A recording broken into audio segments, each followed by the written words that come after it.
देखिए अपना टॉपिक है श्रोडिंगर वेव मैकेनिक्स।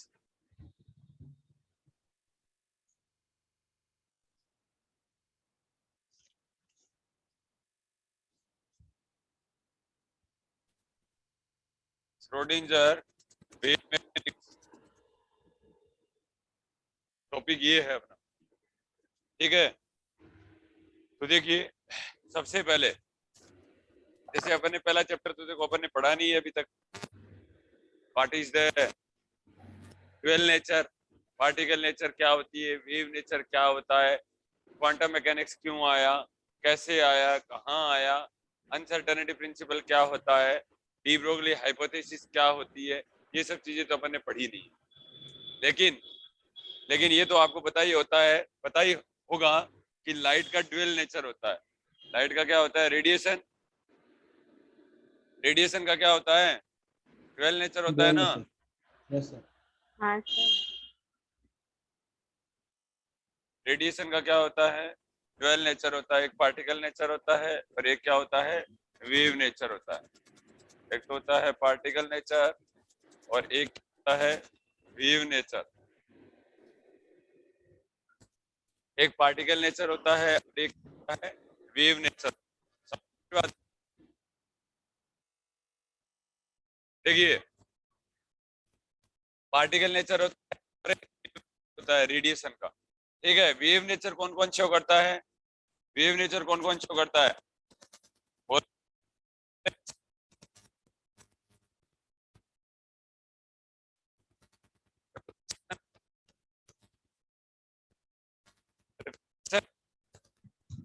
आवाज नहीं आ रही सर। और डिफ्रैक्शन। डिफ्रैक्शन। आवाज नहीं आ रही सर। Yes sir. आवाज नहीं आ रही सर।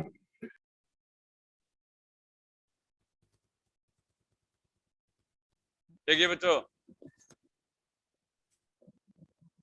वेव नेचर का इंटरफेरेंस होता है, रिफ्लेक्शन होता है और रिफ्रैक्शन होता है और डिफ्रैक्शन होता है। अब पार्टिकल नेचर कौन शो करता है, ठीक है। Particle nature photo electric effect, Compton effect. Photo electric effect और कॉम्पटन इफेक्ट और कॉम्पटन इफेक्ट। मुद्दा अपने यहां पर रेडिएशन के पास रेस्ट मास जो होता है वो जीरो होता है। रेस्ट मास कितना होता है, जीरो होता है। समझ गए मेरी बात को, ठीक है। तो रेस्ट मास अगर जीरो होता है तो फिर इसके पास में कौन सा मास होता है, इसके पास में मूविंग मास होता है। इसके पास में कौन सा मास होता है, मूविंग मास होता है, ठीक है। दैट इज एम होता है, that is M nought upon under root of 1 minus B square upon C square होता है। समझ गए मेरी बात को, यस सर। ठीक है। लेकिन वो हाँ, एनर्जी सर। की फॉर्म में होता है। वो क्या होता है, एनर्जी की फॉर्म में होता है। अब देखो, अगर देखो इसको आप रेडिएशन हो तो फोटोन कह सकता हूं, कह दूं फोटोन, लाइट कह दूं, ठीक है। लाइट का क्वांटा होता है लाइट का क्या होता है बच्चों, फोटोन होता है। फोटोन। तो बहुत बार पूछा जाता है ये बात कि फोटोन है, फोटोन का मोमेंटम कितना होता है। कई लोग ऐसे सोचते हैं, कई लोग ऐसे सोचते हैं कि रेस्ट मास तो जीरो है ही तो मास भी जीरो हो जाएगा, जबकि मास जिसका जीरो नहीं होता है तो फिर क्या होता है। आप ये लिख लिया करो बच्चों, देखो ये रिलेटिविस्टिक एनर्जी होती है, E square equal to P square C square और plus M not square into C4 होता है। समझ गए मेरी बात को, E square equal to P square C square plus M not into C square होता है। तो फोटोन के लिए क्या होता है, ये बहुत बार सवाल आता है भाई। फोटोन के लिए एम नॉट इक्वल टू कितना होता है, जीरो होता है। तो ई बराबर कितना हो जाएगा, पीसी हो जाएगा। और इसका मतलब पी इक्वल टू कितना हो जाएगा, पी इक्वल टू हो जाएगा ई बाई सी हो जाएगा, ठीक है। पी इक्वल टू कितना हो गया, ई बाई सी हो जाएगा। और ई बराबर क्या लिख सकते हैं अपन, एम सी स्क्वायर लिख सकता हूँ ना, यस सर। ठीक है। तो P बराबर एम सी हाँ, स्क्वायर अपॉन सर। सी हो जाएगा। तो P इक्वल टू कितना बच्चों, इक्वल टू कितना हो जाएगा, ये बहुत बार पूछा जाता है। M बराबर P अपॉन सी होता है। M इक्वल टू कितना होता है, P अपॉन सी होता है। बताओ समझे कि नहीं समझे, समझ गए क्या? सर हाँ सर यस सर हाँ सर लिख लो बच्चों, फिर आगे बात करेंगे।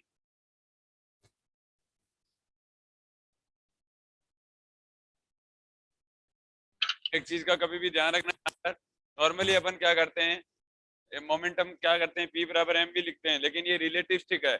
ये जो फोटोन होता है ना, वो लाइट वेलोसिटी से मूव करता है। किससे मूव करता है?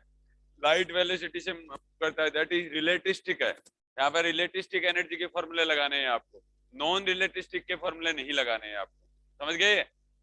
हाँ सर ठीक है।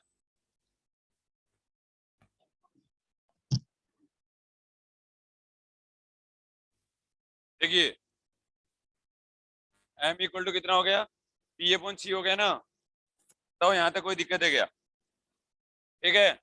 तो अब जैसे सपोज करो इसके पास तो क्या है, रेस्ट मास है 0 है। ठीक है, तो डी ब्रोगली ने बताया कि जिन पार्टिकल का रेस्ट मास होता है उनका आप क्या करोगे। ठीक है, उनका आप क्या करोगे। ठीक है, मेरा कहने का मतलब ये है कि जैसे सपोज करो any particle have rest mass m not. Suppose कीजिए कोई भी पार्टिकल है, ठीक है, वो क्या करता है, रेस्ट मास जिसके पास में m नॉट होता है, तो अपना सवाल ये है क्या ये पार्टिकल भी ड्यूअल नेचर रखता है? तो ये पार्टिकल भी ड्यूअल नेचर रखेगा। ठीक है, पार्टिकल नेचर भी होगा और क्या होगा, वेव नेचर भी होगा, दोनों होंगे। समझ गए मेरी बात को? ड्यूअल नेचर रहेगा। सर तो ये बात किसने बताई थी? डी ब्रोगली ने बताई थी। डी ब्रोगली ने बताया lambda equal to h upon p होता है जब इसके पास में रेस्ट मास है। ठीक है, तो ऑब्वियस सी बात है उसके पास में वेवलेंथ भी होगा, अरे मोमेंट होगा ना। अगर इसके पास रेस्ट है तो m equal to p equal to कितना हो जाएगा, m डॉट p हो जाएगा, equal to h upon p भी होगा। इसका मतलब ये हुआ कि अगर ये पार्टिकल है, ठीक है, तो चाहे मास हो या ना हो, उससे एसोसिएट एक वेव जरूर होती है, एसोसिएटेड एक वेव होती है। ठीक है, तो पार्टिकल से रिलेटेड एक क्या होती है, हमेशा एक वेव होती है। ठीक है, ये डी ब्रोगली हाइपोथेसिस है। ये क्या है? डी ब्रोगली हाइपोथेसिस है ना। डी ब्रोगली ने क्या किया था, कॉम्प्लीमेंट्री प्रिंसिपल दिया था। ठीक है, कौन सा प्रिंसिपल दिया था? कॉम्प्लीमेंट्री प्रिंसिपल दिया था। कॉम्प्लीमेंट्री प्रिंसिपल, ठीक है, ऐसे कहा कि जिन पार्टिकल के पास में मास है वो भी ड्यूअल नेचर रखते हैं। ठीक है, दैट इज वो पार्टिकल नेचर और वेव नेचर रखते हैं। ठीक है, बोले कैसे कह सकते हो? बोले कि lambda equal to h upon p, अगर पार्टिकल है और पार्टिकल का अगर रेस्ट मास है तो उसके पास में वेवलेंथ भी होगी। ठीक है, उसके पास क्या होगी, वेवलेंथ भी होगी। तो हमेशा एक चीज का ध्यान रखना कि पार्टिकल से एसोसिएटेड एक वेव जरूर होती है, हमेशा होती है। समझ गए मेरी बात को? पार्टिकल से एसोसिएटेड एक क्या होती है, एक वेव होती है। समझ गए मेरी बात को? ठीक है, कोई भी स्टडी करने के लिए, क्वांटम मैकेनिक्स में अपन जो भी स्टडी करेंगे उनके लिए पार्टिकल भी वही रहना चाहिए और पार्टिकल से एसोसिएट एक वेव भी वही रहनी चाहिए, तभी उस पार्टिकल का स्टडी कर पाएंगे, अदरवाइज उसका स्टडी नहीं कर पाएंगे। ठीक है, तो ये वेवलेंथ कौन सी वेवलेंथ कहलाती है? ये डी ब्रोगली वेवलेंथ कहलाती है। ये क्या कहलाती है? डी ब्रोगली वेवलेंथ कहलाती है। ये डी ब्रोगली वेवलेंथ है। अब कोई बताएगा पार्टिकल नेचर और वेव नेचर कौन कौन से क्या करते हैं, प्रूव करते हैं? कौन कौन से ऑपरेटर्स एक्सपेरिमेंट है जो पार्टिकल नेचर और वेव नेचर को प्रूव करते हैं? वेव नेचर तो Davisson Germer experiment, Davisson Germer experiment और EM और EM बोलो, अरे बोलो रे, वेव नेचर या अरे डेविसन जर्मर के अलावा बोलो। इंटरफेरेंस और विवर्तन, क्लाउड एंड चैम्बर वाला, Wilson cloud chamber. Millikan oil experiment नहीं, ये तो पार्टिकल नेचर से शो करता है मिलिगन एक्सपेरिमेंट। तो भाई क्या बोल रहे हो? पार्टिकल नेचर particle ही शो करता करता है। है सर, E/m वैल्यू निकालते हैं ना वो। मैंने भी बताया था, सर, मैंने डेविस पहले बताया हुआ है ना। हाँ सर, आप ही का बताया हुआ। तो मैं वही कह रहा हूँ, अरे क्या लिख रखा है यार, तो मेरे को लिखवा रखा है ना। अंकिता मर गई क्या? सर मैंने अभी बोला था ना सर, क्या थॉमसन बोला था? एक्सपेरिमेंट। बोला था क्लियर, तो बोलते ही नहीं हो। जिसको कुछ पता नहीं होता है ना, वो मत बोला करो। थॉमसन एक्सपेरिमेंट, ये विल्सन क्लाउड चैम्बर, हाँ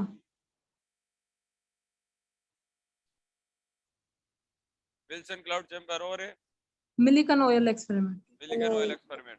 मिलिकन ऑयल।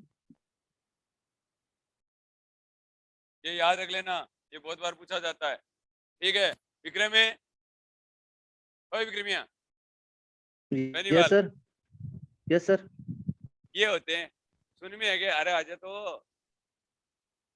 सर तरंग पर करती है, हम वेव ऑप्टिक्स में करते हैं ना कि इंटरफेरेंस भी तरंग पर करती शो करता है, और विवर्तन, और ये डेविसन जर्मन भी तो एक विवर्तन पर ही तो डिपेंड है।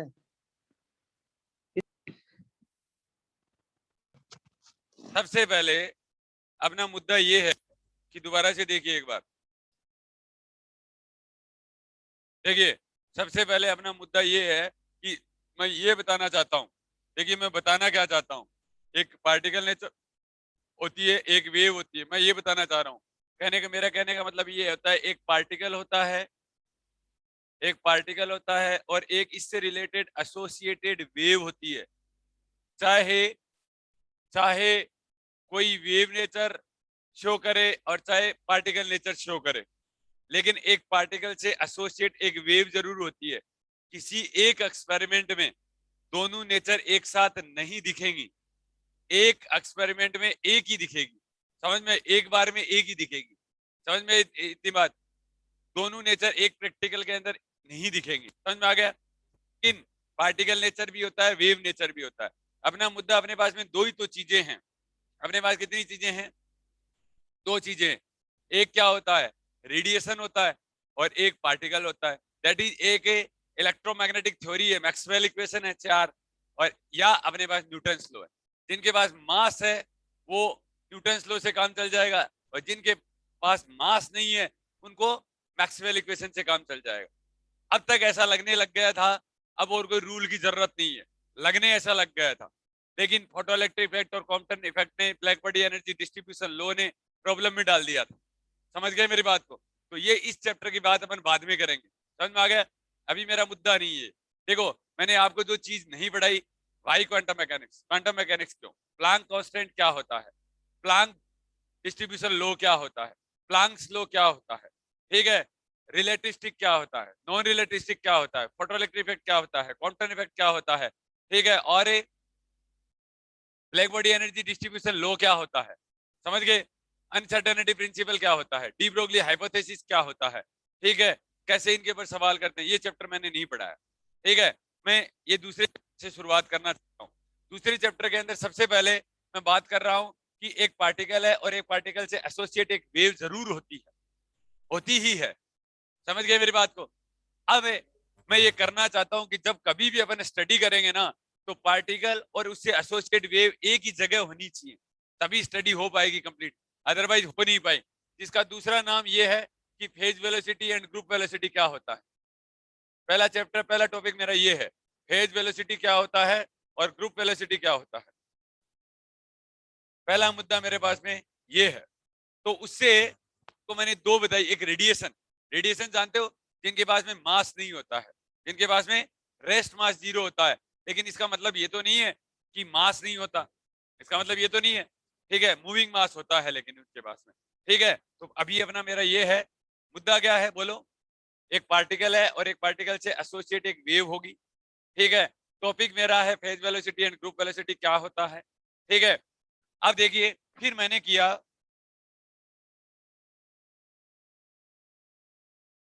Schrodinger wave mechanics, particle nature, और फिर मैं पार्टिकल नेचर पे आया। सबसे पहले रेडिएशन पे आया। तो रेडिएशन का ड्यूअल नेचर होता है, ठीक है, रेडिएशन का ड्यूअल नेचर होता है, पार्टिकल नेचर होता है, वेव नेचर होता है। इंटरफेरेंस, रिफ्लेक्शन, रिफ्रैक्शन, डिफ्रैक्शन, ये वेव नेचर को शो करते हैं कि वेव फॉर्म होती है। आपने पढ़ा होगा कणी का सिद्धांत, हाइगेंस थ्योरी, ठीक है, ऑप्टिक्स में पढ़े हैं ना आपने, डिफ्रैक्शन, रिफ्लेक्शन, सर। रिफ्रैक्शन, हाँ सर। ठीक है, ये सब हाँ पढ़े होंगे सर। आपने। वो वेव नेचर होता है, ठीक है। और पार्टिकल नेचर फोटोइलेक्ट्रिक इफेक्ट और कॉम्पटन इफेक्ट होता है, ठीक है। अब मैंने आगे बात बताई कि फोटोन अगर होता है तो रेस्ट मास 0 होता है, तो क्या इसके पास में मास होता है? ठीक है, होता है मास, ठीक है, ये वाला मास होता है, लेकिन ठीक है, दैट इज मास एनर्जी की फॉर्म होता है, एनर्जी मास की फॉर्म होता है। तो इसको एनर्जी की फॉर्म में लिखना पड़ेगा, इस मास को किसकी फॉर्म में लिखना पड़ेगा? एनर्जी की फॉर्म में लिखना पड़ेगा। तो बहुत, ये सवाल तो बहुत बार आता है कि मोमेंटम क्या होता है, ठीक है। फिर डी ब्रोगली के दिमाग में आया कि जब रेडिएशन बिना मास का है, रेस्ट मास 0 होता है, उसके पास में डेल नेचर होता है, तो जैसे इलेक्ट्रॉन हुआ, प्रोटॉन हुआ, न्यूट्रॉन हुआ, जिनके पास में कुछ ना कुछ मास होता है, क्या वो भी ड्यूअल नेचर रखते हैं?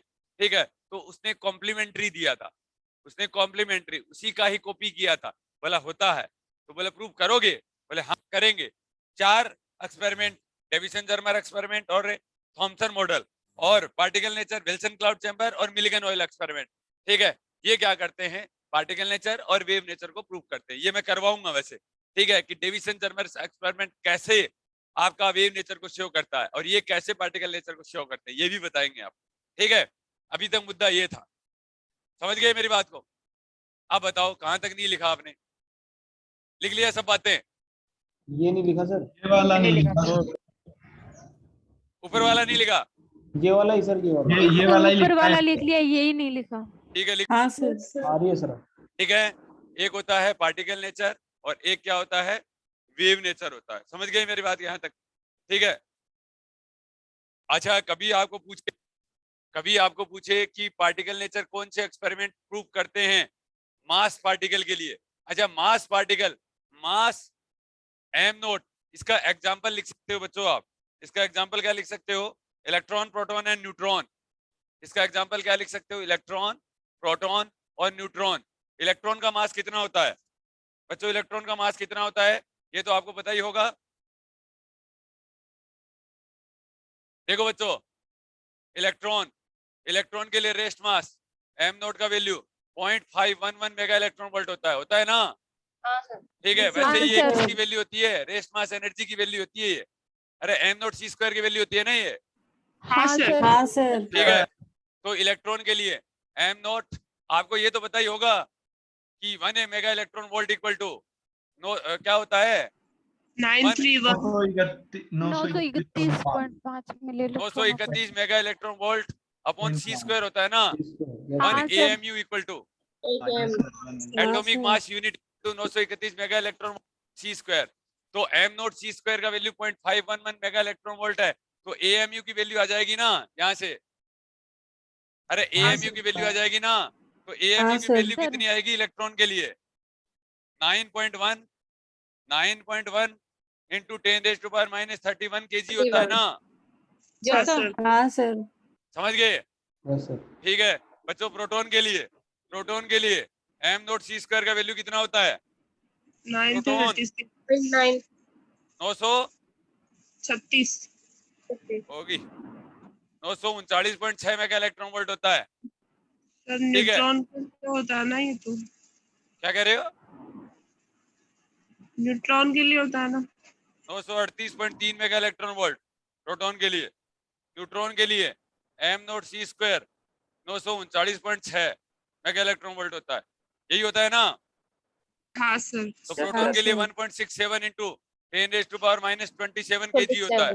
और सेम प्रोटॉन और न्यूट्रॉन भी तो यही होता है। हाँ सर।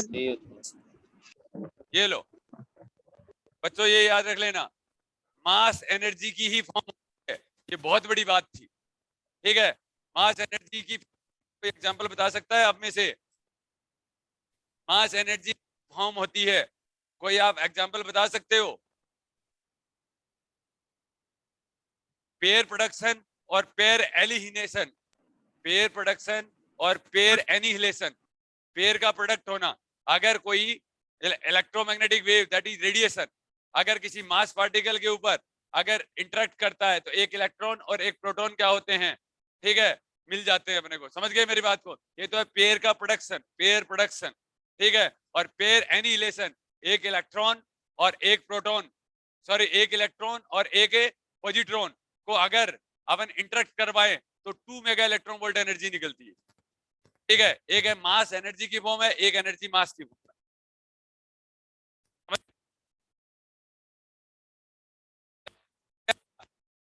जी सर,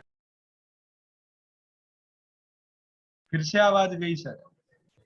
सर आवाज नहीं आ रही। तो अपना मुद्दा अभी तक ये है बच्चों, दोबारा एक बार रिपीट किया जाए, ये मुद्दा है अपना। ठीक है, श्रोडिंगर वेव मैकेनिक्स पढ़ना अपना मुद्दा है। ठीक है, देखो सबसे पहले ये है अपना मुद्दा। पहले पार्टिकल नेचर देखो,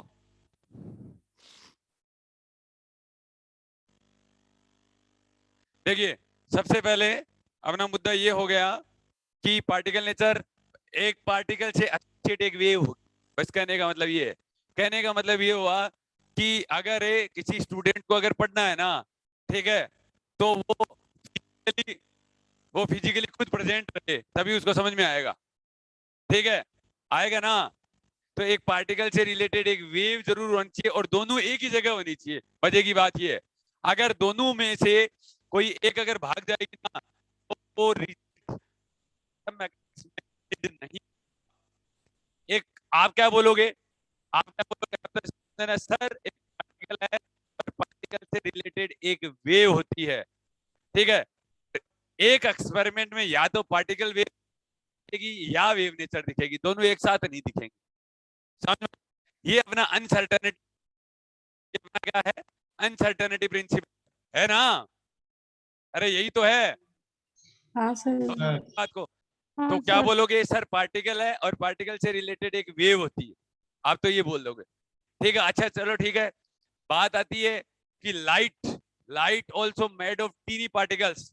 लाइट खुद छोटे छोटे पार्टिकल से बना हुआ होता है, जिनको अपन क्या कहते हैं, क्वांटा कहते हैं, जिनको अपन क्या कहते हैं, क्वांटा कहते हैं। ठीक है, और लाइट का क्वांटा क्या होता है, फोटोन। ठीक है, पैकेट्स के रूप में होती है। क्लासिकल मैकेनिक्स में कुछ और बात कही, क्लासिकल मैकेनिक्स में क्वांटा की बात नहीं की गई थी।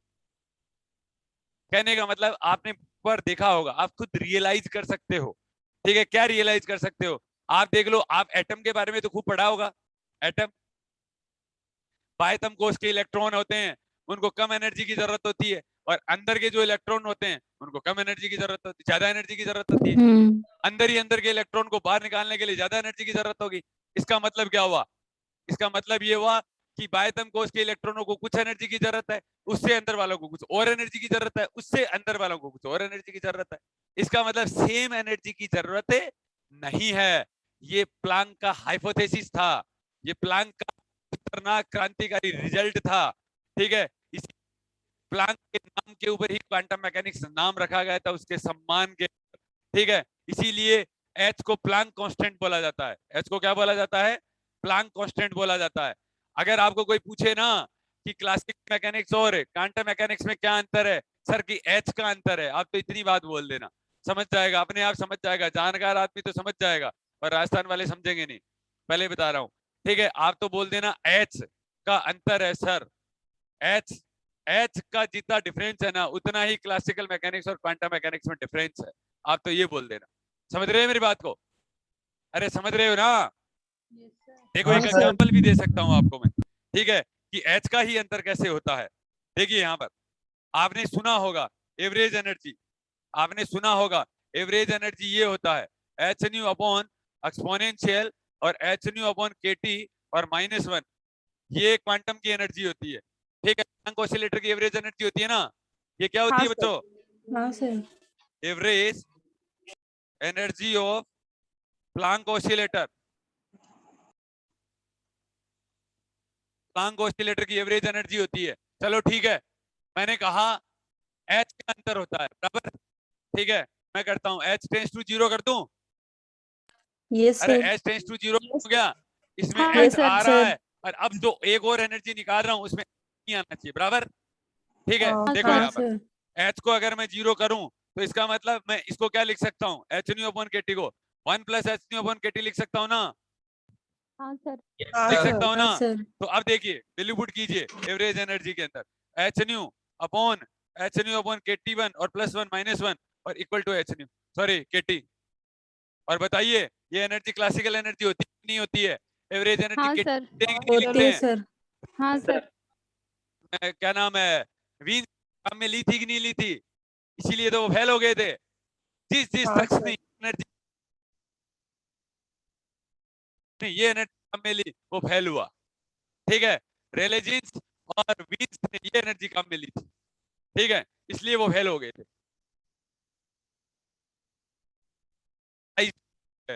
एनर्जी सर आपकी आवाज कट रही है सर। यहाँ पर भी कट रही है। आवाज बहुत कट काफी रही है। टाइम से ही आज कट रही कट रही है है सर। सर। बहुत सर। ज्यादा कट रही है सर। मैं ये कह रहा हूं कि क्वांटम की एनर्जी, ये देखो इसको क्लासिकल एवरेज बोला जाता है। इसको क्या बोला जाता है? Classical average energy. कोई एग्जांपल दे सकते हो कि क्लासिकल एवरेज एनर्जी केटी क्यों बोला जाता है? आप हर बार थर्मोडायनेमिक्स में लिखते हो ना जूल्स लो लिखते हो ना, U इक्वल टू 3/2 केटी। हाँ सर। अरे U इक्वल टू 3/2 ना, हाँ सर। 3 हाँ पार्टिकल सर। के 3/2 और ये केटी क्या है? केटी एवरेज एनर्जी तो होती है। और हाँ सर। हाँ सर। हाँ तो ये होता है 3 into KT/2। प्रत्येक फ्रीडम से रिलेटेड एनर्जी हाफ केटी होती है और 3 से इसको क्या कर दिया जाता है? मल्टीप्लाई कर दिया, ठीक है, क्योंकि degree of freedom free particle के लिए कितनी है? 3। होते हैं। तो इस तरीके की बातें आएंगी, मेरा कहने का मतलब ये है, समझ गए मेरी बात को? इस तरीके की चीजें आएंगी, ठीक है। तो ये देखिए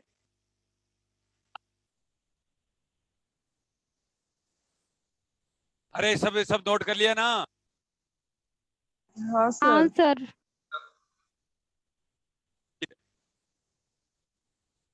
आपको क्या क्या याद रहा कि आप तो कोई पूछे ना कि क्लासिकल एवरेज एनर्जी कितनी होती है तो आप क्या कहोगे? केटी होती है। और आप कहोगे कि सर क्वांटम एनर्जी कितनी होती है, आप कहते ना 3/h nu upon exponential h nu upon KT, इतना बोल देना। अभी इतनी बात तो समझ में आ गई ना? हाँ ठीक सर। है। अब देखो बच्चों, अब अपना आता है, चलो ठीक है मान लेते हैं, ठीक है। तो वेव की जो बच्चों फॉर्म होती है वो क्या होती है? वेव को किस तरीके से लिखा जाता है? देखो पार्टिकल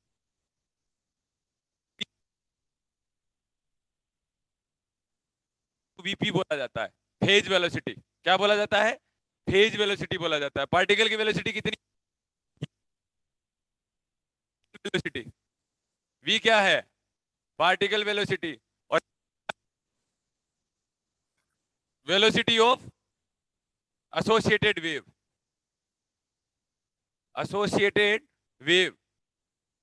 ठीक है, वेलोसिटी एसोसिएटेड वेव है। समझ में आ गया? ठीक है।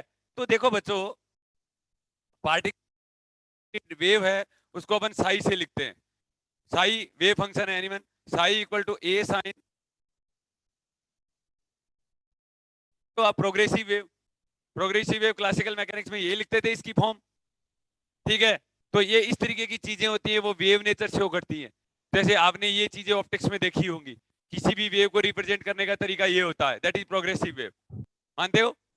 ठीक हाँ है। सर। तो अब उस वेव से करस्पॉन्डिंग एक पार्टिकल 100% होता है, ठीक है, वो क्वांटम मैकेनिक्स बताएगा। वो क्या बताएगा?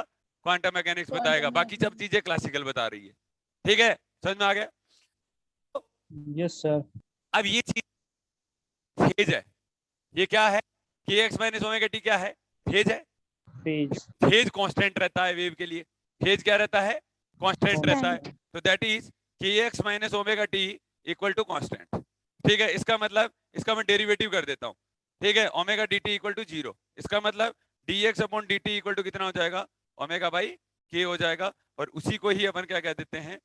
वेलोसिटी कह देते हैं। दैट इज आपने क्या किया था, आप जैसे क्लासिकल मैकेनिक्स में करते हो, क्लासिकल मैकेनिक्स में अगर आपको डिस्प्लेसमेंट पता है तो आप वेलोसिटी निकाल लेते हो। तो क्वांटम मैकेनिक्स में अगर आपको क्या पता है? फेज पता है तो वेलोसिटी निकल जाएगी। समझ में आ गया? That is dx upon dt equal to omega by k हो जाएगा। समझ में आया? यहाँ तक कोई दिक्कत नहीं है? अब देखो बच्चों, चले आगे। चलें? हाँ सर।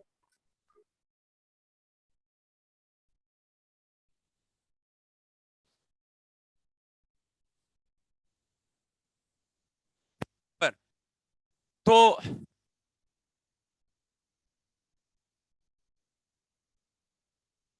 कोई दिक्कत क्या?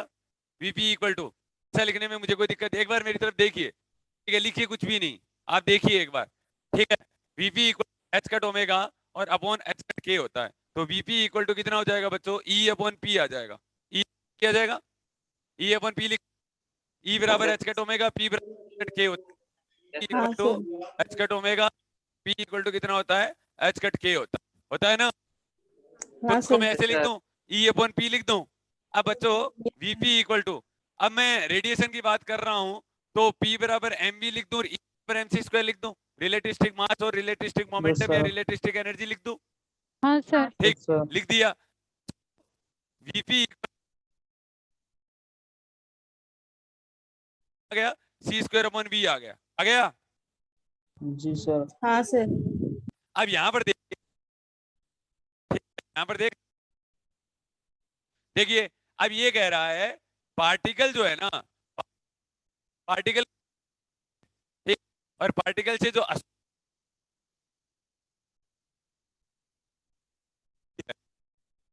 और अपन पहले ही ये बात कह रहे हैं कि किसी भी पार्टिकल, किसी वेव की नहीं हो सकती, ठीक है, क्या नहीं हो सकती? लाइट वेलोसिटी से ज्यादा नहीं हो सकती। ये तो लाइट क्या है? ये तो महालाइट है, सी स्क्वायर अपॉन वी है, ये तो 10 की पावर 16 हो गया, 10 की पावर 16 हो गया। तो हाँ सर। और अब इसका मतलब ये हो गया, पार्टिकल तो कहीं रह जाएगा और पार्टिकल से रिलेटेड वेव है वो तो बहुत आगे चली जाएगी। और अपन ने को क्वांटम मैकेनिक्स का स्टडी करना है, तो पार्टिकल और उससे एसोसिएटेड वेव एक ही जगह होनी चाहिए। समझ में आ गया? तो ये तो मजा नहीं आया, ये तो इम्पॉसिबल रिजल्ट है। ये क्या रिजल्ट है? इम्पॉसिबल। ये कैसा रिजल्ट है? इम्पॉसिबल रिजल्ट, ऐसा हो ही नहीं सकता। इसका मतलब अपन जो मान रहे हैं ना वो गलत मान रहे हैं, ठीक है, अपन जो मान रहे हैं वो गलत मान रहे हैं। अपन क्या मान रहे हैं? अपन कह रहे हैं कि एक पार्टिकल है और एक पार्टिकल से रिलेटेड एक सिंगल वेव होती है, ठीक है। तो अगर अपन एक पार्टिकल से रिलेटेड एक सिंगल वेव अगर माना तो अपना रिजल्ट आया, ठीक है। इसका मतलब एक पार्टिकल से रिलेटेड सिंगल वेव एग्जिस्ट नहीं करती है, समझ गए? पार्टिकल से रिलेटेड सिंगल वेव एग्जिस्ट नहीं करती है, पार्टिकल से रिलेटेड वेव जरूर होती है, ठीक है, लेकिन ग्रुप ऑफ वेव्स होता है। कैसा होता है? ग्रुप ऑफ वेव्स होता है, ठीक है। तो इस रिजल्ट का निष्कर्ष क्या निकला?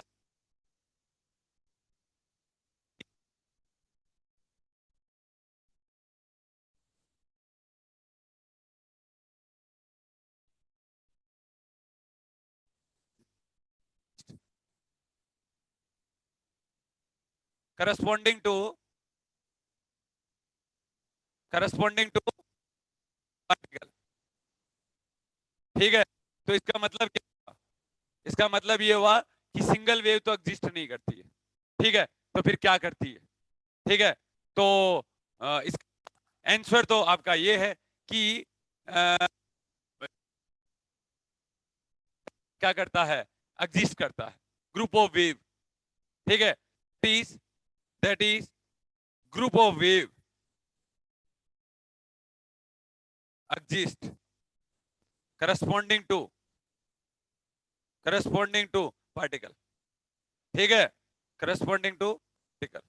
अब देखो, रही बात इंटरव्यू की बात है ना, रही बात इंटरव्यू की बात होती है, इंटरव्यू यहाँ होता है, यहाँ बहुत सारे सवाल है पूछने के लिए, ठीक है ना? लग रहा है ना? ठीक है, यहाँ से एक एक लाइन का मतलब 10-10 मीनिंग है, ठीक है।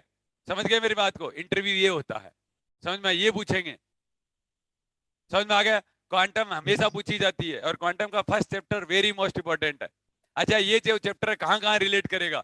न्यूक्लियर, एटॉमिक एंड मॉलिक्यूलर, ठीक है, सॉलिड स्टेट और क्वांटम मैकेनिक्स, मॉडर्न फिजिक्स, ठीक है, हर जगह यही ये चैप्टर है।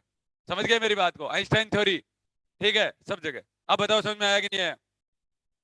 अरे आया ना? Yes sir. यस ठीक है, सर। तो इसका मतलब क्या हुआ कि पार्टिकल से रिलेटेड वेव एग्जिस्ट नहीं करती है। इसका मतलब फेज वेलोसिटी जो होता है ना वो क्या नहीं करता, फिजिकल सिग्निफिकेंस नहीं रखता। इसका मतलब क्या हुआ, that is phase velocity that no any physical significance. Phase have no any physical significance. समझ में आया यहां तक? अरे यहां तक हाँ, समझ में आया सर। क्या?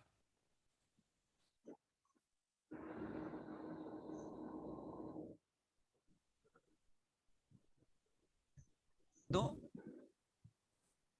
ये इम्पॉसिबल रिजल्ट लिख रखा है ना सर आपने? अरे इम्पॉसिबल रिजल्ट का है कि अपन ने क्या है, अपन ने ये तो माना है ना कि भाई पार्टिकल से एसोसिएटेड एक वेव होती है, ये तो ठीक है, ये बात तो समझ में आ रही है अपने को, ठीक है।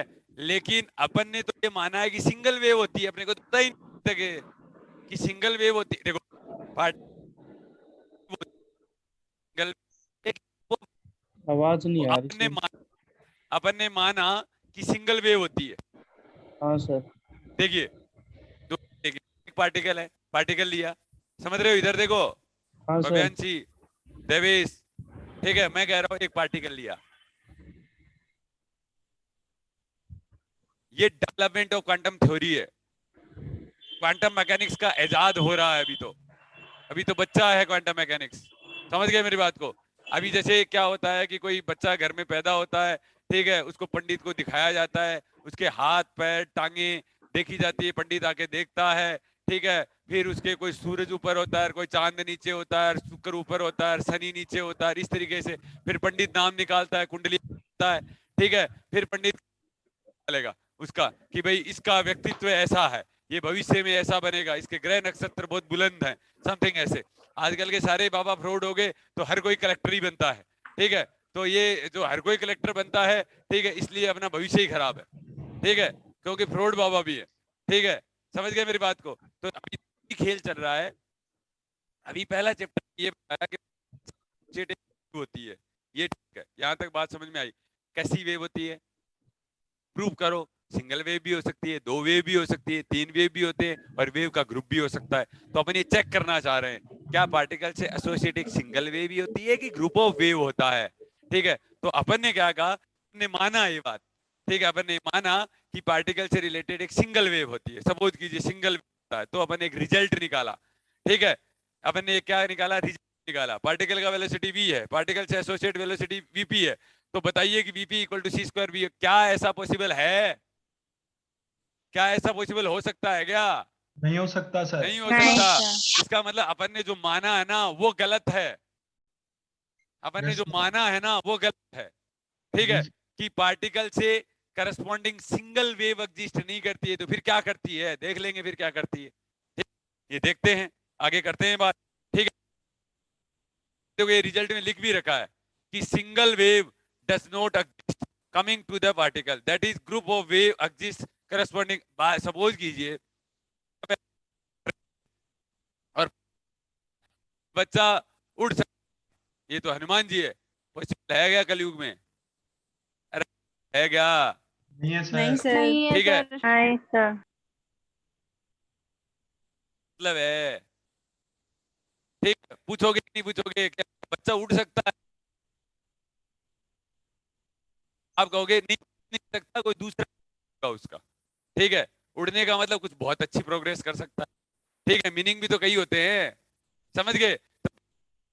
सिंगल वेव एग्जिस्ट नहीं करती है, ये तो तय है, ठीक है। तो single wave does not exist coming sorry corresponding to the particle, that is group of wave exist corresponding to particle. अब अपना नेक्स्ट टॉपिक ये है, ग्रुप ऑफ वेव एग्जिस्ट करता है, दिखाएंगे आपको कि अगर आप एक मानोगे, एक वेव का ग्रुप मानोगे, और उसका एनवेलोप, इसका एनवेलोप इक्वेशन निकालेंगे, अभी तो इक्वेशन निकालेंगे, फिर उसका एनवेलोप देखेंगे, और ग्रुप ऑफ वेव का जो एनवेलोप जहां मूव करेगा ना वो भी वी वेलोसिटी से करेगा, पार्टिकल वी वेलोसिटी को देंगे, तो एग्जिस्ट नहीं करती, लेकिन ग्रुप ऑफ वेव एग्जिस्ट करता है, that is phase velocity have no any physical significance.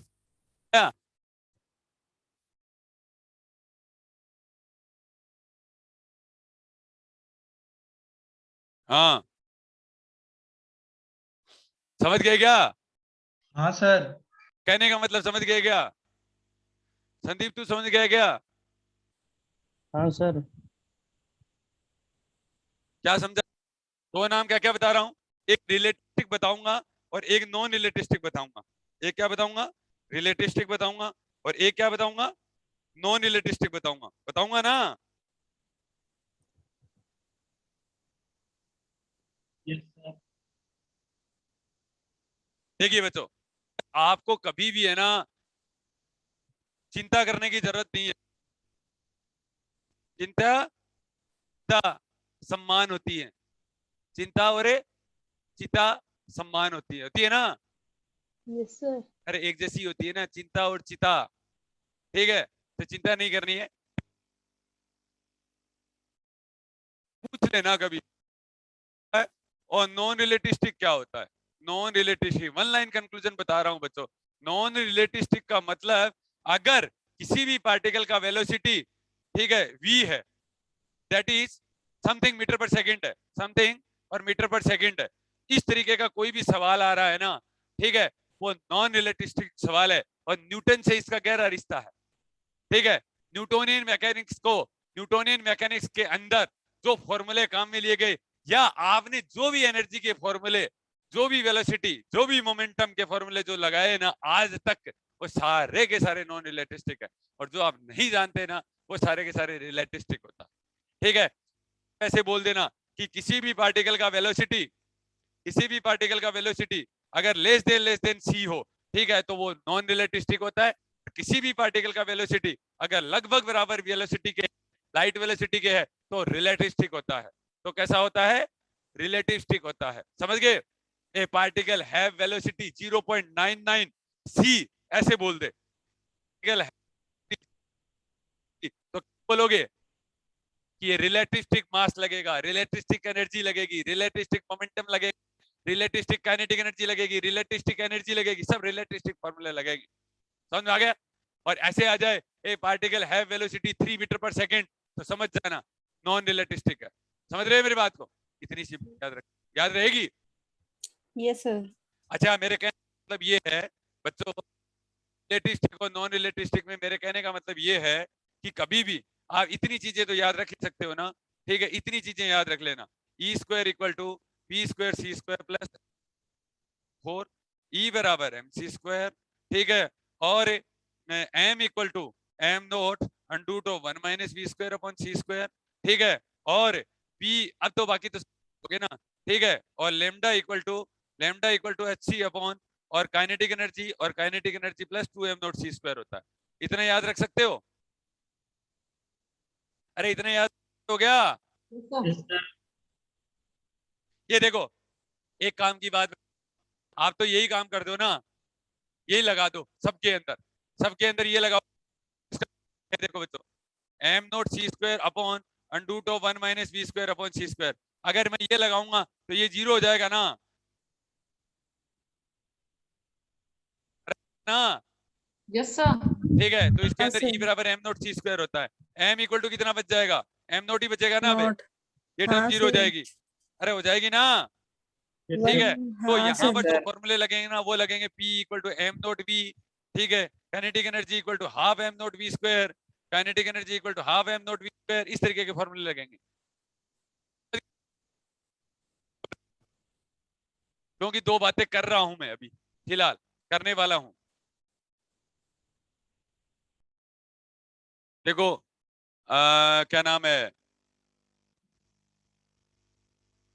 आप तो इतना बात समझ जाना कि जहां पर फोर्स की बात आती है ना, वहां पोटेंशियल एनर्जी की चर्चा करते हैं अपन, ठीक है?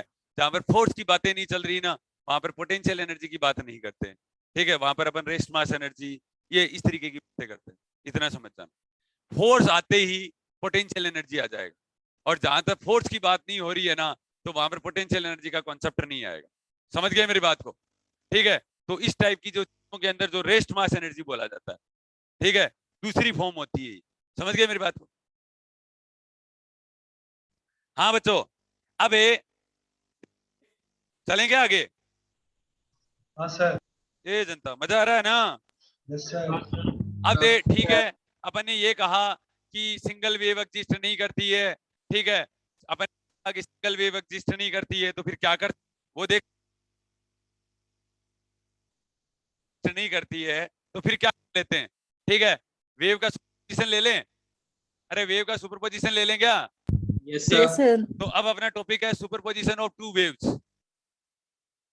सुपरपोजिशन ऑफ, लिखते जाना वही नोट्सों के अंदर, सुपरपोजिशन ऑफ टू वेव्स। दो वेव का अपन क्या करते हैं, सुपरपोजिशन करते हैं, कर लें? अरे दो वेव का सुपरपोजिशन कर लें क्या? Yes, sir.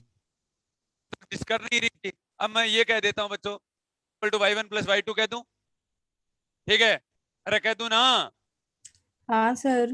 y1 को क्या बोल दूं? y1 एक और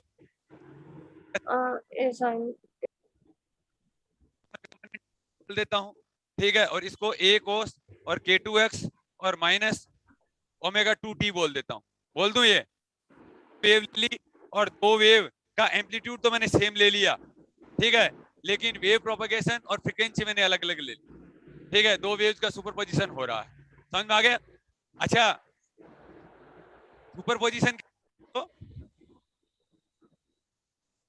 सुपरपोजिशन क्या होता है? एक चीज का हमेशा ध्यान रखना, सुपरपोजिशन के चार टाइप होते हैं। सुपरपोजिशन के कितने टाइप होते हैं? चार। कोई बताएगा चार? इंटरफेरेंस, व्यतिकरण, डिफ्रैक्शन, विवर्तन, ठीक है, बिट्स, विस्पंद, लिसाजू फिगर, ठीक है, चार फॉर्म होती है। सुपरपोजिशन कितने तरीके से होता है? चार तरीके से होता है। कौन कौन से चार तरीके?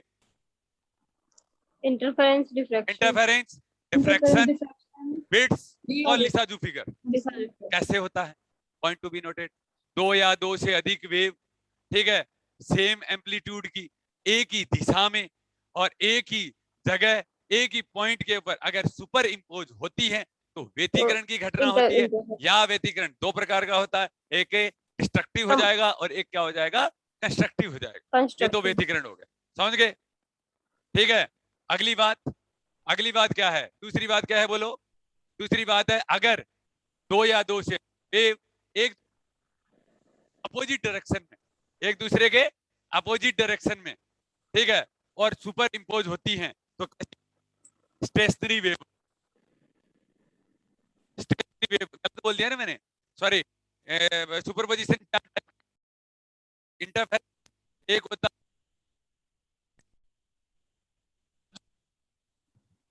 आवाज नहीं आ सर रही आपकी आवाज आवाज नहीं। आवाज नहीं आ रही है सर। तो क्लास चलती है तब नहीं आती सर आवाज, वैसे अभी आ रही है? हेलो, हाँ सर अब आ रही है। हाँ देखिए सर। मैं ऐसे कह रहा हूँ, बोलो मत। सुपरपोजिशन चार टाइप का होता है। सुपरपोजिशन चार टाइप का कौन कौन सा होता है? सुपरपोजिशन के चार टाइप, हमेशा सब चीजें याद रख लेना, फिजिक्स सबकी बार शुरू हुई है, ठीक है। देखो, इंटरफेरेंस, इंटरफेरेंस, स्टेशनरी वेव, पहले मैंने गलत बोल दिया था, स्टेशनरी वेव, ठीक है, बिट्स और लिसाजू फिगर।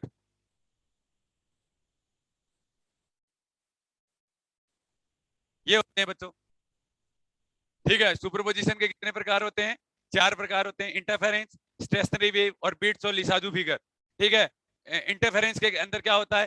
दो वेव एक ही डायरेक्शन में और एक ही डायरेक्शन में और सेम एम्पलीट्यूड की और एक पॉइंट के ऊपर क्या होती हैं? सुपर इम्पोज होती हैं, तो व्यतिकरण की घटना होती है, इंटरफेरेंस की घटना होती है। इंटरफेरेंस दो टाइप का हो जाएगा, क्या हो जाएगा? डिस्ट्रक्टिव और कंस्ट्रक्टिव। एक संपोज क्या हो जाएगा? विनाशी व्यतिकरण हो जाएगा, हो जाएगा, यहाँ तक कोई दिक्कत नहीं है। उसके बाद नंबर आता है स्टेशनरी वेव, दो या दो से अधिक वेव एक दूसरे के बिल्कुल अपोजिट डायरेक्शन के अंदर, ठीक है, एक दूसरे के बिल्कुल अपोजिट डायरेक्शन के अंदर अगर सुपर इम्पोज होती है तो स्टेशनरी वेव होती है, ठीक है, होती है ना। जैसे एक वेव ऐसे आएगी तो एक वेव ऐसे आएगी, समझ में आ गया इतनी बात? ठीक है, तो ये स्टेशनरी वेव। बिट्स क्या होता है? ठीक है, दो या दो से अधिक वेव अप्रोक्सीमेट, अप्रोक्सीमेट क्या होती हैं?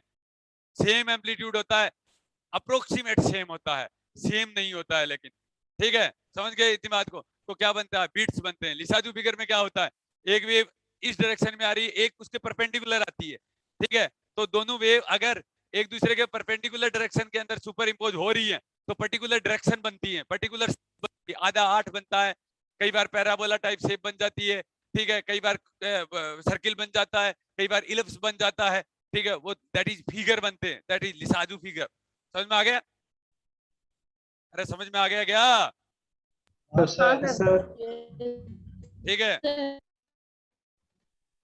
देखिए तो बच्चों मैंने ये किया, अब नहीं आता होगा i equal to A X, तो कोस ए माइनस बी का फॉर्मूला लगा दो, और ए कोस ए लगा दोगे ना, ठीक है। तो अपना यहाँ पर देखिए, अब इसको बच्चों आपको खुद को सोल्व करना है। Cos A plus B equal to, sorry, cos A minus B से काम चल जाएगा ना, कोस ए कोस बी और plus sine A sine B ना, माइनस बी हाँ सर। हाँ सर। कर लोगे? ठीक है। अच्छा ये करना आता कि नहीं आता है आपको? मुझे नहीं पता करना आता है कि नहीं आता है, ठीक है। ये कोस सी प्लस कोस डी का फॉर्मूला लगेगा यहाँ पर, कोस सी प्लस कोस डी का फॉर्मूला आता है क्या? अरे कोस सी प्लस कोस डी का फॉर्मूला आता है क्या? आता है सर। हाँ सर। ठीक है, आता है कि करना बताऊं? देखो करना बता अच्छा सर। अलग से ऐसे लिख लिया करो। देखो cos A minus B equal to, cos A minus B equal to cos A और कोस बी और plus sine A sine B, ठीक है। अब ये आ जाएगा कोस ए प्लस बी का फॉर्मूला, ए प्लस बी का हो जाएगा कोस ए कोस बी और minus sine A sine B हो जाएगा। अब दोनों को मैं जोड़ देता हूँ, दोनों को जोड़ देता हूँ तो ये आ जाएगा 2 cos A cos B, 2 cos A cos B equal to cos A minus B और plus cos A plus B, यही आएगा ना, ठीक है। अब इसका मतलब क्या हुआ? इसका मतलब ये मैं कर लेता हूँ, सी की जगह ए माइनस बी कर लेता हूँ, ठीक है, और डी की जगह क्या कह देता हूँ? ए प्लस बी कह देता हूँ, कह दूंगा ना। तो यहां से ए और बी की वैल्यू निकाल दोगे?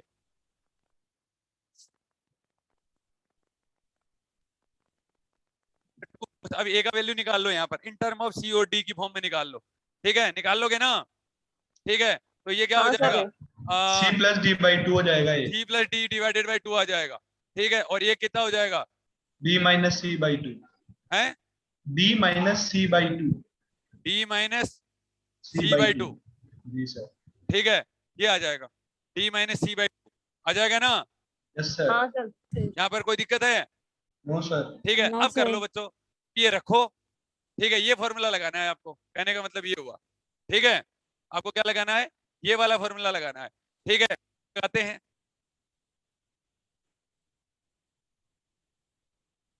देखिए बच्चों, तो अब लगा दो y1 equal to,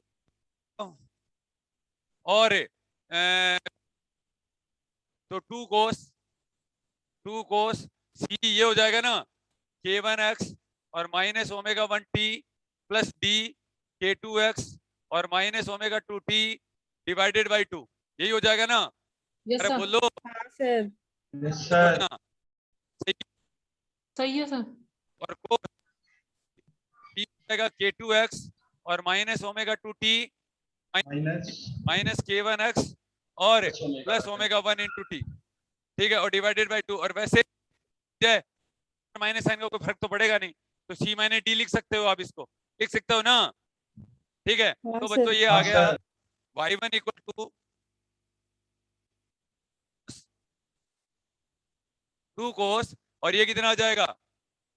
k1 plus k2 into x divided by 2 omega 1 plus omega 2 और डिवाइडेड बाई टी, ठीक है, ठीक है, माइनस ये लो, ये आ जाएगा। और यहां से क्या आ जाएगा? प्लस, सॉरी, कोस, कोस ये क्या लिख दूं? k1 माइनस k2 लिख दूं ना? हाँ सर। k1 माइनस k2 लिख देता हूं इसको, k1 minus k2 into x, क्योंकि माइनस साइन का कोई फर्क तो पड़ेगा नहीं, अरे नहीं पड़ेगा ना। नहीं और सर। प्लस और omega 1 minus omega 2 divided by 2 into T लिख देता हूँ, ये आ गया, तो बीच में माइनस आएगा। ये लो, आ गया ना। अरे हाँ यहाँ सर। तक आ गए ना? Yes sir. हाँ सर। बाकी लोग गायब हो गए। अब देखो मजे की बात बताऊं आपको, ठीक है, बताऊं मजे की बात। देखो एक चीज है K1 K2, देखो एक चीज का कभी भी ध्यान रख लेना, K1 plus K2 divided by 2 को तो मैं K नोट लिख सकता हूँ। सपोज कीजिए कम अंतर है, ठीक है, बहुत के अंदर अंतर है तो मैं क्या लिख सकता हूँ, K नोट लिख सकता हूँ ना, ठीक है। ओमेगा 1 प्लस ओमेगा 2 और डिवाइडेड बाई 2 को मैं ओमेगा नोट लिख सकता हूँ, लेकिन इसको मैं क्या नहीं लिख सकता, जीरो नहीं लिख सकता। इसको मैं क्या नहीं लिख सकता, जीरो नहीं लिख सकता। तो K1 माइनस K2 को मैं डेल्टा K लिख देता हूँ, और omega minus delta omega naught लिख देता हूँ, या डेल्टा ओमेगा लिख देता हूँ, ठीक है। अरे समझ में आ गया क्या? Yes sir. हाँ अब सर। देखिए हाँ सर। y1 इक्वल टू ये दो क्यों आ रहा है बार बार, अरे बोलो रे। ए आएगा सर। 2A आएगा। 2a और ये कितना, K1 प्लस K2 की जगह क्या लिख दूं, K nought x minus nought t omega nought t. Minus omega nought t. Minus, ठीक है, और कोस आगे बोलो delta delta K delta into K x x delta k minus x by delta 2 omega nought into t. ये आ जाएगा। Yes sir. ये wave आ गई, यही वेव आई ना, ठीक है, अरे हाँ यही सर। वेव आई ना, यस हाँ सर। सर। समझ गए मेरी बात को। अब देखो बच्चों ये जो वेव है ना, ये जो वेव है इस रेट से तो वेव आगे बढ़ती है, इस रेट से क्या होती है, आगे बढ़ती है, ठीक है। ये प्रोग्रेसिव वेव की निशानी होती है, और ये इसका एम्पलीट्यूड है, ये इसका क्या है, एम्पलीट्यूड है। वेव का जो सुपरपोजिशन हुआ है ना, जो एनवेलोप होता है, ठीक है, उसका एम्पलीट्यूड है ये, कोस k delta x minus delta omega into T. समझ रहे हो क्या? अरे वो वही वाली बात हो गई, आप है ना कोस के x minus omega nought T इस रेट से ही तो आगे बढ़ेगा, बाकी तो सारा एम्पलीट्यूड हो गया इसका। Yes sir. Yes sir. समझ गए ना? हाँ सर। तो अब देखिए अगर मैं t इक्वल टू जीरो की अगर बात करूं, अगर मैं किसकी बात करूं, at t equal to zero की बात करूं, at t equal to zero, तो t पर y1 का वैल्यू कितना हो जाएगा बच्चों, 2a k नोट x और आ जाएगा ना, yes T sir. Equal to zero के ऊपर। अब ये चीज देखो बच्चों, कहने का मतलब मेरा ये है कि टी के ऊपर कर लेता हूं, अभी तो तू समझ नहीं रहा, ठीक है, और फिर चंचन चंचन करेगा, ठीक है, समझ ले मेरा भाई, इतनी इंपॉर्टेंट बात है। हाँ देखो बच्चों ये है, चलो इसका ग्राफ बनाते हैं, ठीक है, ग्राफ बनाने तो आपको आते ही है, ठीक है, फिर इसका क्या करना है, मल्टीप्लीकेशन करना है आपको, ठीक है। तो कोस के नोट एक्स का ग्राफ बनाते हैं, बराबर इस तरीके से आएगा, ठीक है, ये कोस के नोट एक्स का ग्राफ हो गया, ठीक है, हो गया, चलो ठीक है। अब देखो यहाँ पर ये किस किस के बीच में है, कोस के नोट एक्स और पोजीशन के बीच में है, ठीक है। अगला को डेल्टा इंटू एक्स का ग्राफ बनाते हैं, ठीक है, तो डेल्टा के इंटू एक्स की वैल्यू थोड़ी कम है, इसका एम्पलीट्यूड थोड़ा कम है, ठीक है,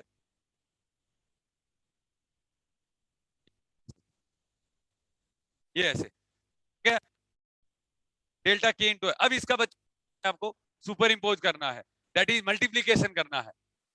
मल्टीप्लीकेशन कैसे करोगे, मल्टीप्लीकेशन जैसे भी करोगे, ठीक है, अच्छी बात है। तो इसका जो मल्टीप्लीकेशन आएगा ना बच्चों, वो इस टाइप का आता है, देखिए यहाँ पर इस तरीके की बनेगी, अब ये वेव ऐसे बनेगी,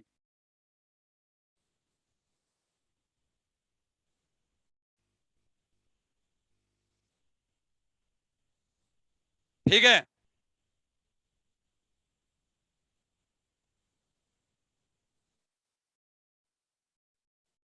ये अब देखो बच्चों ये एनवेलोप है, एक तो वेव आगे बढ़ रही है, ये आगे बढ़ रही है, तो वेव आगे बढ़ने का ये प्रूफ है, कोस के नोट एक्स और minus omega nought T into T rate से आगे बढ़ रही है, और ये इसका देखो इसका एम्पलीट्यूड फिक्स है ना, इसका एम्पलीट्यूड है क्या, इसका एम्पलीट्यूड क्या है,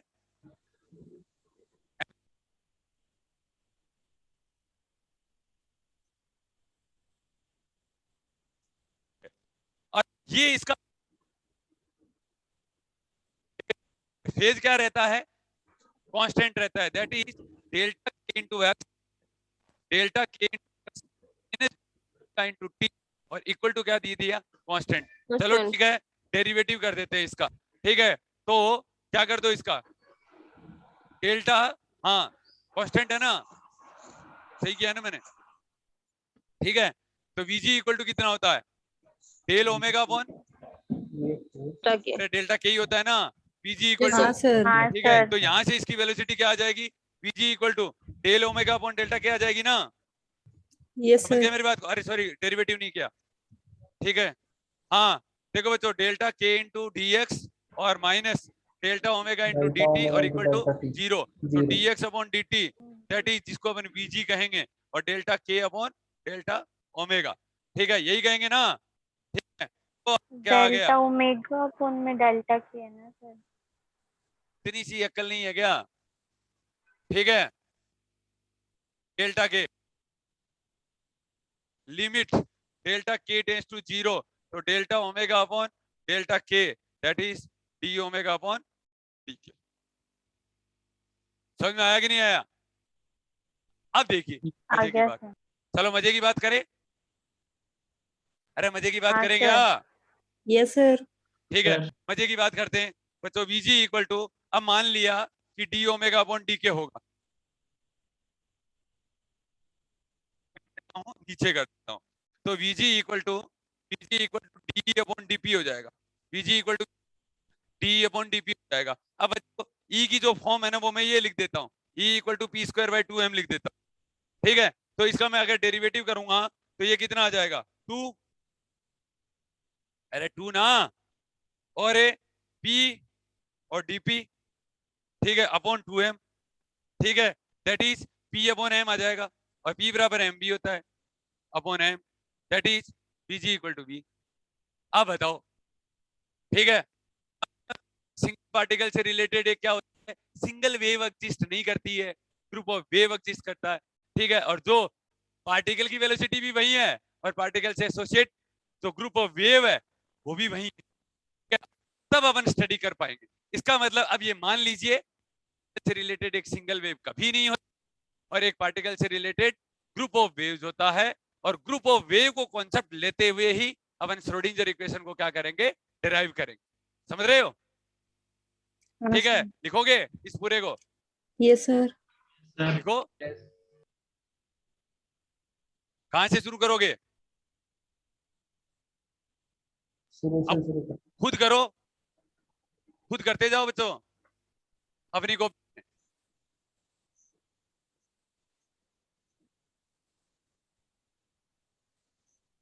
करो करो जल्दी करो।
ये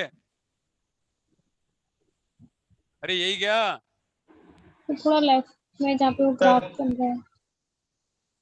नीचे करो सर, नीचे। ये सर और नीचे करो सर, थोड़ा सा और नीचे करो। एक पर, हाँ सर। नीचे बस सर।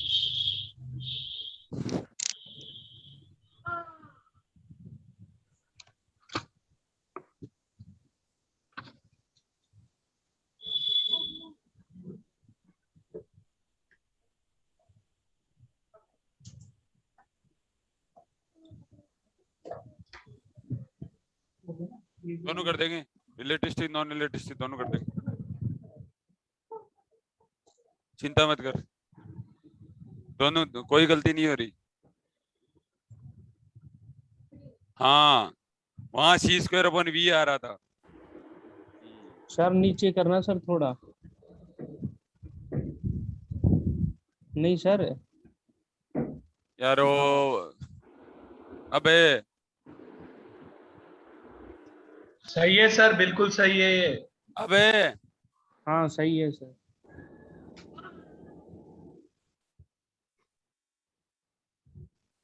हम्म,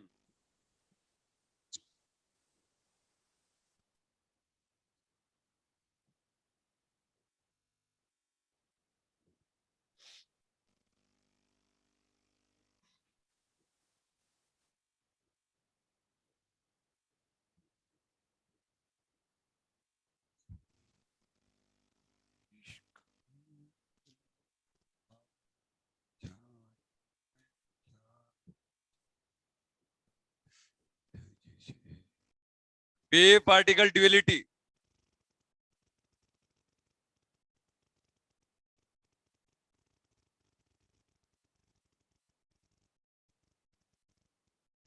हेडिंग दीजिए।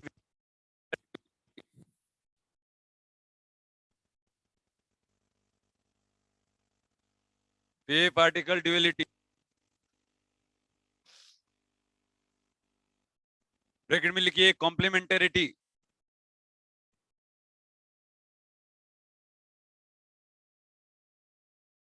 Complementarity.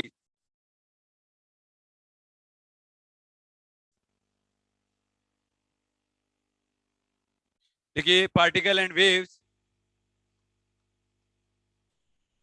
Particle and waves, particle and waves are equally important, are equally important, are equally important for a complete description, for a complete description, for a complete description of quantum system, of quantum system। अब बात समझ में आई कि अगर quantum mechanics की study करनी है तो पार्टिकल नेचर भी पता होना चाहिए, वेव नेचर भी पता होना चाहिए। दैट इज पार्टिकल वेव भी वही रहना चाहिए। ठीक है, ये वेव पार्टिकल ड्युअलिटी था। ठीक है, समझ गए मेरी बात को? तो अब अपन ने ये कहाँ देखा है ऐसा? रेडिएशन का ड्यूअल नेचर होता है, इनका मास होता है वो भी ड्यूअल नेचर रखते हैं। ठीक है, ड्यूअल नेचर तो सारे रखते हैं, लेकिन पार्टिकल भी वही होना चाहिए, वेव भी वही होना चाहिए। और ऐसा कब? जब एक पार्टिकल के करस्पॉन्डिंग सिंगल वेव ना होके ग्रुप ऑफ वेव था। समझ में आ गया? समझ में आ गया ना? Yes sir. अब देखो बच्चों, अब कुछ बातें करें relation between group velocity and phase velocity.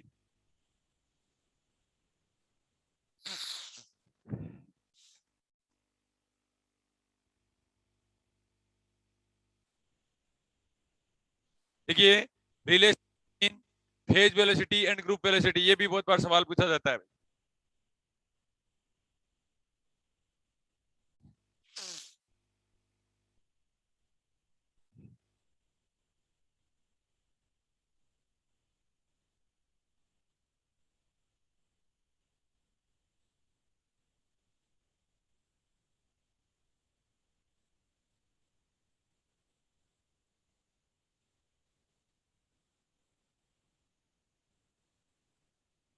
Relation between phase velocity and group velocity.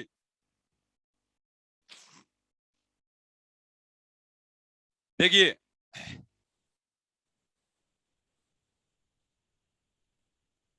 Relation between, अब ये तो पता है अपने को कि वीपी इक्वल टू कितना होता है? VP equal to omega upon K ना, और VG equal to D omega upon D K. अब रिलेशन निकालें। ठीक है, एक नॉन रिलेटिस्टिक और एक रिलेटिस्टिक अंतर होता है भाई, ये ध्यान रखना। अरे होता है ना अंतर है। ठीक है, पहले फॉर नॉन रिलेटिस्टिक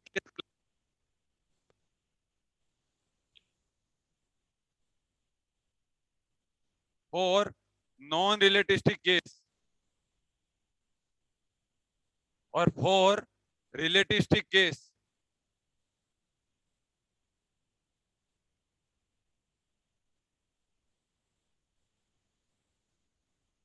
सी अप्रोक्सीमेट भी।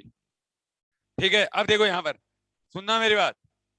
ठीक है, ये तो अपन ने कर ही लिया था, रिलेटिस्टिक वाला तो किया ही था अभी, जो कर रखा था वो रिलेटिस्टिक ही था। अरे कर रखा था ना। हाँ सर। सर ये प्रश्न थोड़ा उल्टा लिखने में आ गया क्या?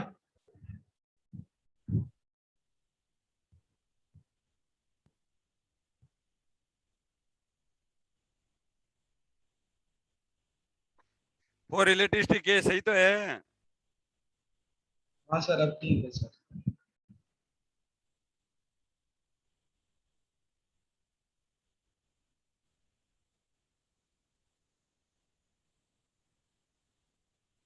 ठीक है, v p equal to C square upon v आ गया, आ गया। और वीजी अभी तो देखा था अपन ने। अरे यही तो किया था, हाँ सर। डी अपन डीपी तो था। हाँ सर। Yes sir. ठीक है, तो VG equal to D omega upon D K, और अभी अपन ने किया था वीजी इक्वल टू वी आया था। ठीक है, तो इसका मतलब यहाँ से क्या रिलेशन आ गया कि वीपी और वीजी इन दोनों का मल्टीप्लीकेशन किसके बराबर होता है? सी स्क्वायर के बराबर होता है। वीपी और वीजी का मल्टीप्लीकेशन किसके बराबर होता है? सी स्क्वायर के बराबर होता है ना। देखिए, हाँ सर। आप तो सोच रहे होगे हमेशा यही होता है, ऐसा नहीं होता है हमेशा। ठीक है, ये तो नॉन रिलेटिस्टिक है, सॉरी ये रिलेटिस्टिक है। ठीक है, तो रेडिएशन माना था, अपन ने क्या माना था? रेडिएशन माना था, और रेडिएशन का वेलोसिटी लाइट वेलोसिटी के बराबर होता है। ये फॉर्मूले लगाए थे अपन ने। ठीक है, नॉन रिलेटिस्टिक देखिए, नॉन रिलेटिस्टिक में एनर्जी क्या लिखते हैं? 2m नोट लिखते हैं ना। अरे नॉन रिलेटिस्टिक में ई बराबर क्या लिखते हैं? P square upon 2m not. अब अपने को वीपी इक्वल टू है, ठीक है, ई की जगह वैल्यू क्या पुट करूंगा? P square upon 2m nought. अरे p square upon 2m nought ना। Yes sir. हाँ, वीपी इक्वल टू, तो वीपी इक्वल टू कितना हो जाएगा? पी अपॉन 2m नॉट आ गया। ठीक है, अब ये अपने को वीजी भी तो करना है। ठीक है, वीजी को क्या लिखेंगे? देखो, VG equal two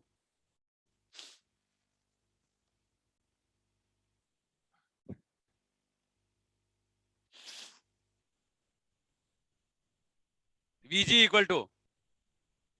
equal to D omega upon D K है। ठीक है, तो डी अपॉन डी पी तो ठीक है। ठीक है, अब इसका क्या लिख दोगे? ई की जगह P square upon 2m not लिख दोगे ना, और अपॉन डीपी तो क्या आ जाएगा? पी अपॉन एम नॉट आ जाएगा। अरे पी अपॉन एम नॉट आएगा ना, तो इसका मतलब हाँ sir. BP equal to BG by 2 आ गया ना। हाँ सर। ये है, ध्यान रखना है, ये सवाल पूछा जाता है। ये में ग्रुप वेलोसिटी और फेज वेलोसिटी में क्या रिलेशन होता है? ठीक है, लिखिए in general form relation group velocity and phase velocity. चाहे तुम रिलेटिस्टिक लिखो और चाहे नॉन रिलेटिस्टिक लिखो, लिखिए इन जनरल फॉर्म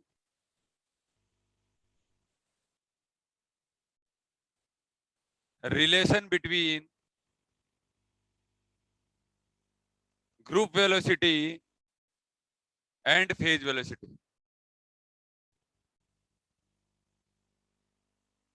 ठीक है बच्चों, तो देखिए यहां पर सुनिए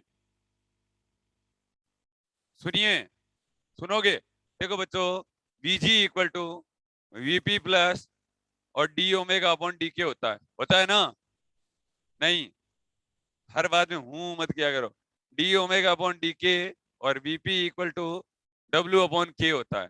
ठीक है बच्चों, VG equal to D upon D K और ओमेगा की जगह वैल्यू पुट कर दो, वीपी इंटू के आ जाएगा ना, वीपी इंटू के आ जाएगा ना। तो अब के का करेंगे तो वीपी आ जाएगा, ठीक है, और जब के का नहीं करेंगे तब डी वीपी अपॉन डी की हो जाएगा, ठीक है, और इक्वल टू बीच। ये रिलेशन बहुत बार पूछा जाता है भाई, ठीक है, सुना है क्या कभी ये? ठीक है, ये अगर नहीं सुना है तो अब देखिए आगे, ठीक है, जल्दी से कर लो ये। देखो बच्चों, ये वीपी और वीजी में रिलेशन है इन term of wave vector, in term of wave vector या प्रोपेगेशन वेक्टर। वेव वेक्टर के बोलते हैं, ठीक है। अब देखो, अब की बार अगर इन टर्म ऑफ वेवलेंथ लिखते हैं, सुनना ना, सुनो ना, देखिए दूसरा point,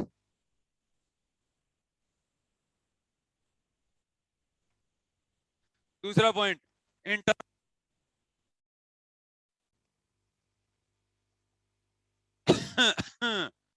in term of wavelength, तो बच्चों के इक्वल टू कितना हो जाएगा 2 पाई अपॉन लेमडा, तो डी के इक्वल टू कितना हो जाएगा -2 pi upon lambda square into D lambda हो जाएगा, ठीक है।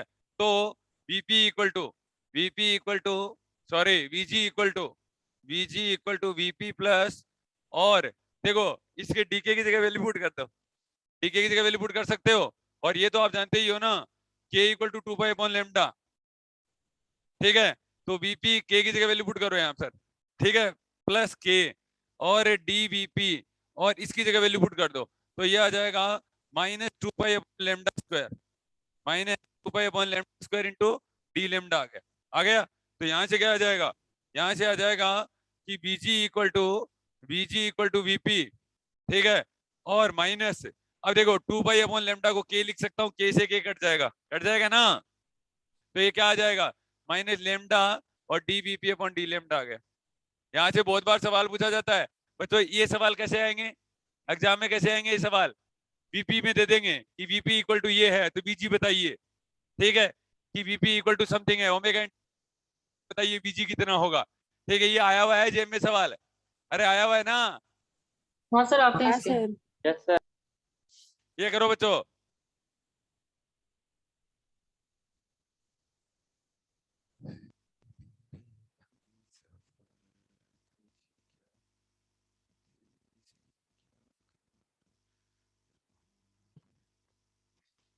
आज आपको पहले चैप्टर के कंप्लीट वीडियो में सेंड कर देता हूं, नोट्स बना लोगे सुंदर सुंदर, अरे फर्स्ट sir. चैप्टर के यस सर। सुंदर Yes, सुंदर sir. नोट्स बना लोगे, रट लोगे, बहुत ही सुंदर वीडियो बनाए हुए हैं वो उनको, Yes, sir. और दूसरा चैप्टर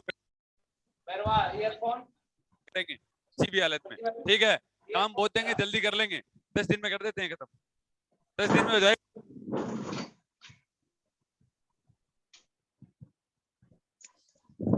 सब हो जाएगा।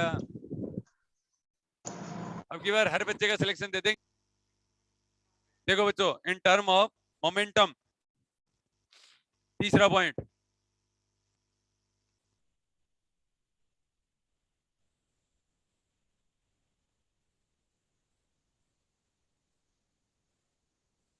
इन टर्म ऑफ मोमेंटम, तो लेमडा इक्वल टू कितना होता है, lambda equal to H upon P होता है, तो डी लेमडा इक्वल टू क्या हो जाएगा -h upon P square into कितना हो जाएगा डीपी हो जाएगा ना, अरे हो जाएगा ना, ठीक है, ये वैल्यू पुट कर दो हाँ सर। ठीक है। तो VG equal to VG equal to VP minus lambda और DVP अपॉन डी लेमडा होता है ना, ठीक है, तो VP और हाँ, माइनस सर। लेमडा और DVP और डी लेमडा की जगह वैल्यू पुट कर दो, minus lambda upon P square और इंटू कितना हो जाएगा DP, तो ये आ जाएगा VG equal to VP minus P और DVP अपॉन DP, यही आएगा ना, ये लो प्लस, अरे हो जाएगा ना, हाँ सर। हाँ सर। कर लो तो हो गए तीनों।